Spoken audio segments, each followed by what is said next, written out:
Developing tonight, this is a live look from St. Peter's Square in Vatican City, where it is now 3 a.m. The area is quiet now after being packed for hours with worshipers mourning Pope Francis, who died early this morning at 88 years old.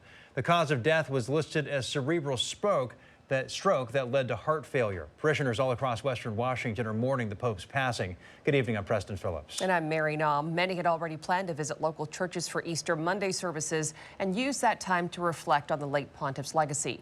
KOMO senior reporter Chris Daniels is live tonight outside St. James Cathedral in Seattle. Chris? Mary and Preston, the death of the pontiff came just hours before a long-scheduled Easter Monday Mass here in Seattle.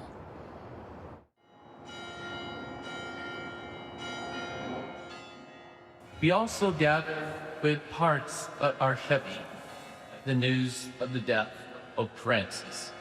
St. James Cathedral looms large on the Seattle skyline, but he has been bigger. May Pope Francis now experience the same loving mercy from the living God he serves so selflessly.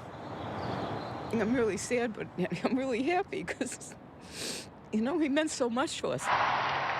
Pope Francis has been praised inside and outside the church on outreach to LGBTQ communities and papal policy shifts on issues as wide-ranging as divorce to climate change and the death penalty. There's so much in the church that needed to be talked about that hadn't been talked about, and he brought it up and made sense out of it. Pope Francis was a really wonderful leader for the church. He taught us how to dream. He taught us the joy of the gospel. Pope Francis also appointed Seattle Archbishop Paul Aitchen in 2019, who leads the archdiocese in a region with more than an estimated 600,000 Catholics. He wrote, "I am deeply saddened at the news of the death of Pope Francis.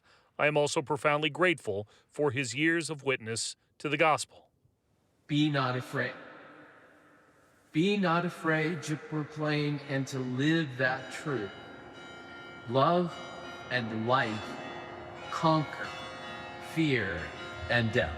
It is how Pope Francis lived his life.